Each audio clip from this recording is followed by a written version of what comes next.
Anak, apa kabar kalian hari ini? Sudah siapkah kalian menerima pelajaran? Baiklah, sebelum kita memulai pembelajaran hari ini, mari kita mulai dengan berdoa. Mari kita berdoa. Berdoa selesai. Baik anak-anak, mari kita mengingat kembali apa itu pembelajaran yang telah kita laksanakan minggu yang lalu tentang logika. Masih ingat dengan logika? Benar sekali. Logika adalah hasil nalar yang diutarakan dalam kata dan dinyatakan dalam bahasa. Pada pertemuan sebelumnya kita sudah mempelajari juga tentang logika, apa itu logika, manfaat logika, dan fungsi logika, serta algoritma. Sedangkan untuk pertemuan kita kali ini, kita akan mempelajari tentang salah satu penulisan algoritma, yaitu dengan menggunakan flowchart.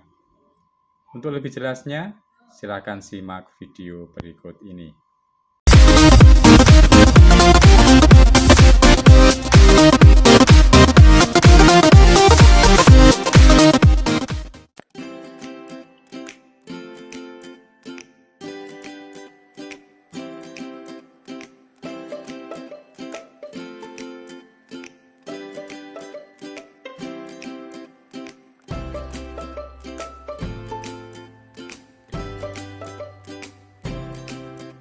Definisi flowchart.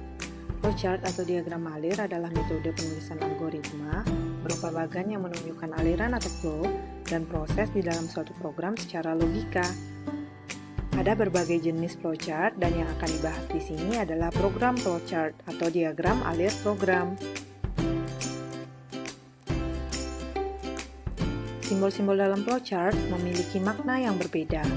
Simbol-simbol tersebut meliputi simbol berbentuk elips, bernama simbol terminator yang berfungsi untuk mengawali dan mengakhiri sebuah flowchart atau algoritma. Simbol berbentuk segi enam, bernama simbol preparation yang berfungsi untuk menunjukkan proses inisialisasi variabel atau pemberian nilai awal kepada sebuah variabel. Simbol berbentuk jajar genjang, bernama simbol input-output atau simbol data, berfungsi untuk menunjukkan input-output data yang dilakukan oleh user secara manual.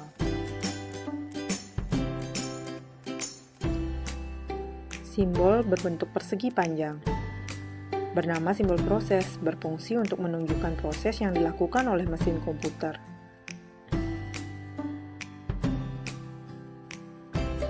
Simbol berbentuk belah ketupat, bernama simbol decision, berfungsi untuk menunjukkan proses pengambilan keputusan berdasarkan kondisi tertentu.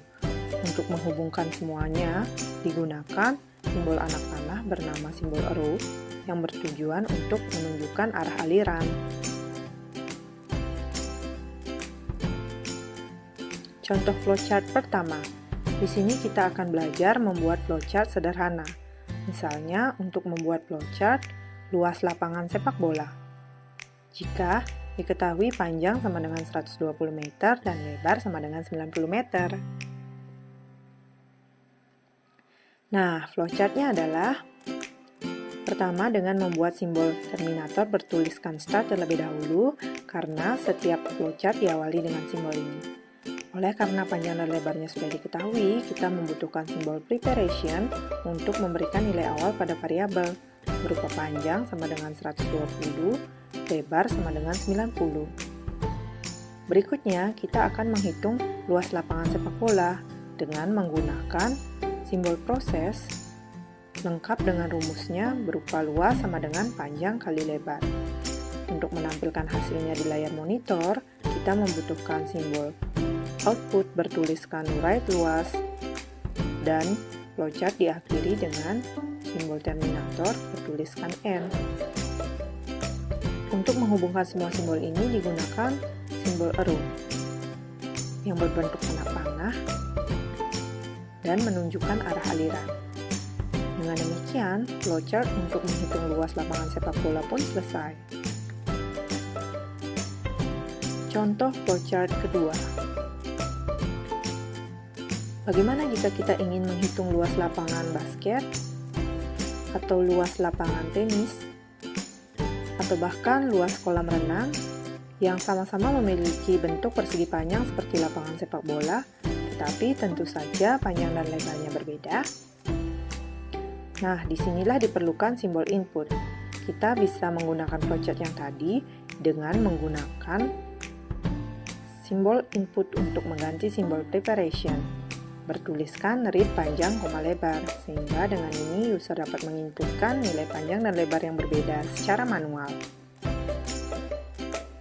Contoh flowchart ketiga. Pada contoh flowchart ini, kita akan menggunakan simbol decision, misalnya untuk membuat flowchart berdasarkan logika lampu lalu lintas. Flowchartnya akan menjadi seperti ini.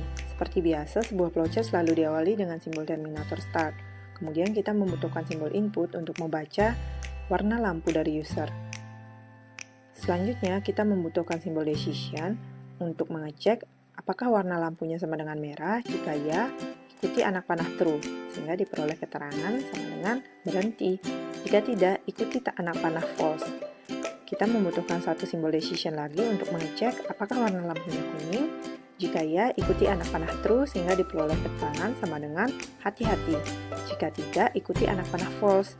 Otomatis warna lampunya hijau, sehingga keterangannya sama dengan jalan.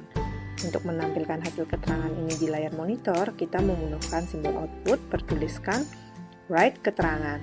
Jangan lupa, flowchart kita diakhiri dengan simbol terminator bertuliskan N. Dengan demikian, flowchart berdasarkan logika lampu lalu lintas pun selesai.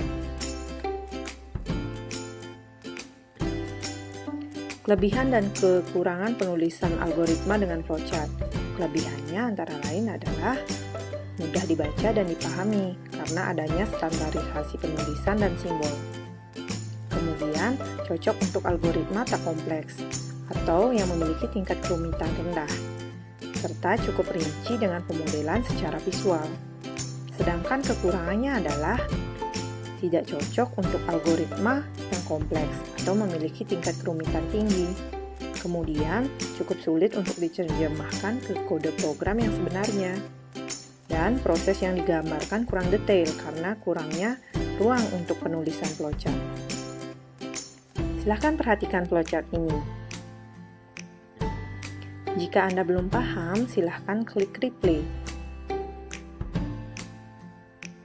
Namun, jika Anda sudah paham dengan materi flowchart, maka slide ini akan berakhir dalam 3, 2, 1. Saya ucapkan sekian dan terima kasih. Semoga bahan ajar digital ini bermanfaat.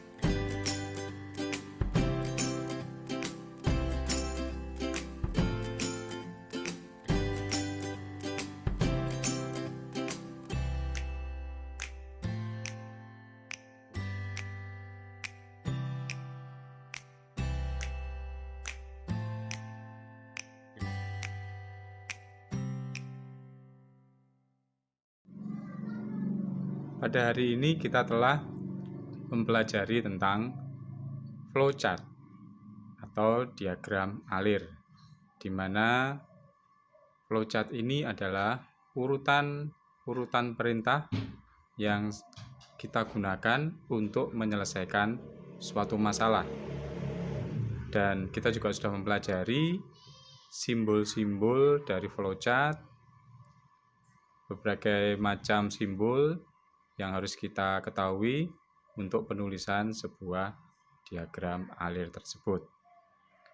Demikian pembelajaran kita kali ini, dan jangan lupa untuk mengerjakan tugas yang telah disampaikan di materi flowchart ini. Selamat pagi, dan kita akan bertemu kembali minggu depan. Sampai jumpa.